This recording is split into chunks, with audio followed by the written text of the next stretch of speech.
Welcome back into Gallos TV. We are joined with the one, the only Joe Conway. Joe, welcome in. Appreciate it, man. Yeah, good to be back. Good to be back playing for the Gallos this season. You mentioned good to be back in third season now here back in the DFW area. First, obviously, here in Arlington. Talk a little bit about what this team means to you and what keeps you coming back every year. It means a lot, you know. I've like you say, this is my third season. The two previous NPSL seasons I've really enjoyed. Made some great connections, some great friends. I've had some great teammates. I've got some great coaches. So yeah, I love the area. I love everyone's connected to the area. So it was a no-brainer for me to come back. It's been I've played my best soccer, my best football in the Gallos colours. So I'm always happy to come back and give my all for the team, for the club. You mentioned playing your best soccer, playing your best football. You are a two-time defending Lone Star Division leading goal scorer, two-time Lone Star Division all division, and you made all region last year. How do you build upon that coming into this season and making sure that your game keeps growing year in and year out? Yeah, you just got to keep evolving, just setting targets. First season I scored 8 goals in 10 games. Last season I scored 10 goals in 12 games. So, it's just trying to target that. My target this year is 15. That's where I'm looking to go. So you just got to, keep pushing yourself. And yeah, I think the squad's improved every time each year. So the better players around you lead to better results and better performances. You mentioned better performances. Friday night got off to a soggy start, but a good start for the Gallos. Talk about being able to push through the circumstances and still finding a way to get out there and get the result the team was looking for, even in some soggy conditions. Yeah, it wasn't pretty, was it? As soon as we walked out on the field, it was delayed and then delayed again, and it was hard on the legs and the mind and everything. But yeah, I think we dominated the first half. Absolutely. We're 2-0 up at half time. We could have had a couple more. I missed a couple myself. A couple of lads missed a few chances. They didn't really create anything. And then after half time, that extra delay, I think it just caught up with us. Austin had nothing to lose. They came on. We ended up scoring an own goal. But we've seen the game out, and it was a good start to what's going to be a tough season in the Lone Star Conference. What is it about this Gallos offense? What Ben Clarvis preaches that gave you guys so many offensive opportunities? Because as you mentioned, you had 2 goals in the first half. You missed a couple that you maybe convert on 6 or 7 times out of 10. I know some other guys on the field had some looks that they didn't convert on. But the key there is good looks, right? So what is it about this offense that keeps generating those good, effective looks? Yeah, I think it's just the way we set up as a team. We're on the front foot. We're aggressive. We hunt the ball back, and then once we have it, we keep it. We don't. We're not a team that wants to give the ball up. We're not bothered who we're playing against. We're going to press you, and we're going to get in your face, and we're going to try and have the ball up towards their goal rather than our own goal. And naturally, with that comes chances and opportunities to score. So I think that just comes from working on the training pitch and what the coaches instill in us each week, and that's going to be the game plan tomorrow night for sure. You mentioned what the coaches instill in you.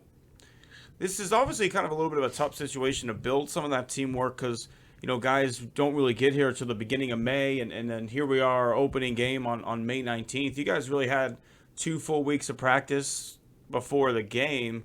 How do you start building that chemistry, that camaraderie early on in a season like this where, soccer or football is such a sport where intuition, or I've got to feel you making that run. I've got to know that you're going to read me when I'm hitting my ball to not be offsides. Yeah. How do you guys build that with such little ramp-up time to a season? Yeah, it is difficult. I mean, luckily, there's a lot of returners from last season that, I know, and people like, Nathan and a couple of lads know. It's just, honestly, a lot of it's down to the coaches. They integrate as well. They build relationships within your positions, within your on the field, off the field. They do things like that to sort of speed up the relationship. But it's we're lucky that everyone's a good player, everyone's a college player, and it just needs fine-tuned. It's not like we're learning how to play football. We're just getting fitted into a team. We're getting molded together, if that makes sense. Is it kind of like, in the NBA, guys just have to play together to feel their games? Is it Yeah. very similar in soccer? The more you guys play, the Yeah. more you just understand that guy's fast. I got to lead him a little bit more, Yeah. or maybe he likes the ball on his right side so he can Yeah. do some stuff with it, things on that nature. Yeah, it is. It's just, like you say, it's just building relationships. Like certain players will know what type of runs I'll make, where I'm going to be stood in the box, where to put that ball, and same goes for me. Someone might run past me, someone might want it to the feet. So it's just repetition and learning who's around you and what they sort of want. That's for sure. That's right. Yeah. Speaking of things that they learned about you, I think one of the things the fans have learned about you is fantastic goal celebration. Some people around the stadium have started calling it the Conway. Walk us through just step by step. Goal goes in. Where's your mind at, and how does it end up exploding upward with a Tiger Woods fist pump at the end? Yeah. It's just a release of emotion and everything, passion. It's the best thing for me in football is scoring goals. So when I do that, I just give it like you say, a big fist pump, and it's just a release of everything. Yeah, it's like I say, there's no better feeling, and it's what I'm put on the pitch to do. So when I do it, I take great pride and satisfaction in being like the leading goal scorer and stuff like that. So it's just something I've done for years, and it's something I will continue to do for years. Hopefully, that's the plan. So you got a chance to hear Zach Arnold's call of your goal. I saw that you shared his clip of it. Yeah. How would you rate, scale of 1 to 10? Zach, this is his first season calling soccer, obviously his first game as a soccer broadcaster. How would you rate the goal call? No, I thought it was great. I think Zach's going to be a great addition, to the media side of things, and the play-by-plays, if you will. I think he's great. He's got great energy. He's got a great voice. I'd give him a 9 out of 10. Maybe he's obviously getting used to the terminology of football, of soccer compared to baseball and basketball like he's previously done. But yeah, I think what you can tell he's trying his best, and he's looking up what soccer moves, for example. So I think it'll be a great addition. Yeah, I'm looking forward to hopefully hearing a few more when I score a couple tomorrow. I think we need like a good catchphrase for your goals. You've put a lot up in the last couple of years. In the baseball world, you've got a Breggy bomb for home runs. You've got all rise when Aaron Judge hits a home run in New York. We need something for when Joe Conway puts one in the back of the net. Any suggestions for the broadcast? Conway curler. There you Conway curler. There you go. I Conway like it. curler. Yeah, bit of alliteration. That'll do. We'll use that one, Zach. Yeah. Zach, there you go. A Conway curler next time Joe puts one in the back of the net.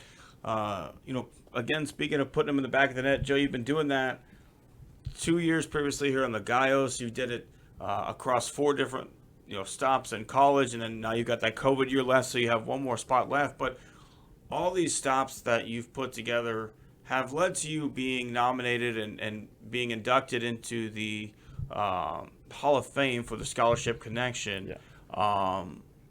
Just talk about that moment a little bit, being literally a Hall of Famer. Not a lot of guys who get to say that. What does that mean for you going into the season, knowing that you got that little extra target on your back this year, maybe? No, it's a great honor. Obviously Scholarship Connect are the reason why I'm in America doing what I'm doing. So I'll never forget what they've done for me. They've helped me move, like you say, across colleges when I've had tough times. And I've been working for them when I was back home, helping out with media and recruitment and stuff. So it's a good honor. I was surprised because, like you say, I've got a year left to play. But I'm really happy with it, and obviously the fact that they're helping the team this year and sponsoring the team just gives me added motivation to give them content and reasons to justify why I've been put in that Hall of Fame. So yeah, happy with it. Yeah. It's absolutely exciting for the team. We're excited for you. Really a big honor, and we're happy to have Scholarship Connect on as one of our partners this year as they do something that's so important here in the world of soccer and football, which is help international students find places to play soccer after maybe the academy ends at 16 for them. Because I think a lot of Americans don't necessarily understand the way those academies are set up, and how many 16-year-olds are left kind of sitting there wondering what to do after it ends. Can you kind of maybe explain that just a little bit on how important it is to have a place to play here in America when the academy time ends? Yeah, so I mean, in England, obviously you do high school till 16, and then you either choose, a route, whether that be university, extended college, extended education, or, like a trade, like a plumber or a apprentice or something along those lines, electrician. So at 16, if you don't pick up that pro contract, then it can be quite disheartening, and you sort of think, what am I going to do now? I don't really want to do extra school. I don't really want to become full-time work yet. So when Scholarship Connect, get in touch at that age and they say it's a plan to get to America for 18, let's do a few more classes and let's keep playing football, it gives you a little bit of guidance, if you will, because I didn't really know what I wanted to do. And then I got the opportunity to work with Scholarship Connect, and they were like, you turn 18, 5 weeks later, you go into America. I was like, makes sense to me. So it was, they just give a good guidance at a sort of a difficult time in your life when you can go one way or the other. They help you on a good path to America. And then now, I'm here, 23, still in America, about to start a master's degree. So it's, really good what they do. Speaking of guidance, you had a chance last week to give some guidance to some of the youth coaches here in the Arlington area. What's that like for you, and how important is it for you to be able to help that next generation of young footballers as they get good coaching, right? Because this is the time of their life where they need to get those fundamentals ingrained in them, and all these coaches in these leagues are volunteers. And so being able to send you guys out there to give them some good drills was something we really wanted to do. What was it like on your side to be able to participate in that? I enjoyed it, yeah. I enjoyed, meeting people within the community. Obviously, the team's just moved to Arlington, so we haven't got that community feel that maybe we had in Irvine from the past couple of seasons. But I enjoyed it. I liked, showcasing what I feel like I know within coaching, and, like I say, giving back to those who are going to be giving back to the kids. I really enjoyed it. I've always liked coaching. I've always enjoyed it, and it helped us, build some good future relationships for the youth academy that we're building, and fans and potential players down the line. So yeah, it was good to go along to that and give back. So you're wearing the jersey from last year. You've got the EC Motors on the chest here now. Of course, Eddie's Garage, and they've donated just an absolute gorgeous ride that we're going to be raffling off this season. I know you've had a chance to drive it, Joe. How did it feel behind the wheel of that beautiful 92 Camaro? Yeah, it's a really, really nice car. It's a classic car. It's very powerful, I'll say that. So whoever gets their hands on it's got the hands full. But Eddie's Garage sponsoring us again this season. Purchase merchandise and tickets and stuff, and you get entered into the raffle. I think it's a great little deal, great little incentive, for the fans. And thanks again to Eddie's Garage for sponsoring the team this season. You mentioned the power in that engine. We saw the power in the right leg in the game on Friday. Joe, I gotta know, which is more powerful, the Camaro or your right leg? My right leg. I love it. Absolutely love it. The Lubbock Matadors coming to town this Wednesday. They've got to look out for that right leg. What are you guys looking out for with Lubbock, and how do you feel getting ready for this game? Yeah, I think we've got practice later this evening. We'll fine tune how we're gonna approach the game with the coaches and the tactics. We know what Lubbock are about. They finished 5th last season in the debut season, which is similar to what we did. And then look, we've gone to progress. It's well known they've got a lot of budget and a lot of backing, and they ran pretty well, down in Lubbock. So they got 4,500 fans the other day for their game. So we know what they're about.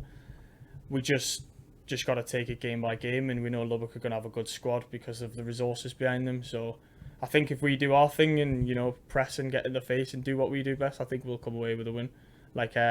We don't see ourselves getting beat at home this season. We don't see ourselves getting beat away, but especially not at home. So bring them on. You mentioned how important it is to protect that home pitch.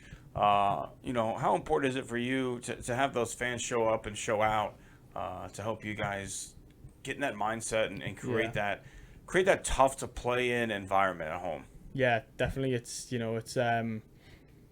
we've gone on the road, to Laredo and Lubbock and stuff, and you've sort of been a bit the first 5 minutes, you thought, oh, this is going to be the game. But especially where I come from, Newcastle, we pride ourselves on, no one comes to our place and beats us. And I'd like to think the lads are the same. We try and instill that here in Arlington. We don't.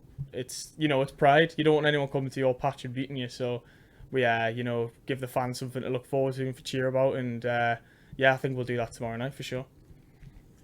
Well, Joe, we appreciate you taking the time here to join us. We hope to see more Conway curlers and a little bit more of that special Conway celebration as this season goes on. Everybody be sure to tune in to Gallos TV tomorrow night, Wednesday the 24th, to watch the Gallos take on the Lubbock Matadors, or come up and show out hard to the game, R.L. Anderson Stadium in Mansfield. Tickets are only $5 at checkout if you use the code Matadors on every single ticket at checkout.